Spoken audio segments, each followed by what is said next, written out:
Hello guys, this is a quick video on how can you add someone else's stories as your stories. So you know that if somebody mention you, you can just go to the messages, see those mentions and then add that to the story. But what if you like someone else's story and you wanna put them as your own? So it's a very easy trick actually how to do it, but today I'm going to show you that. So it's like this. You can enter a story, hold to pause it, and then make a screenshot.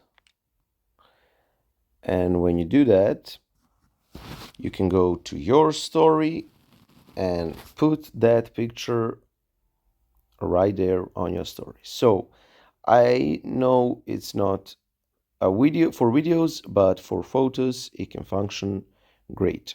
So yeah, I hope this helps and subscribe for more useful tips.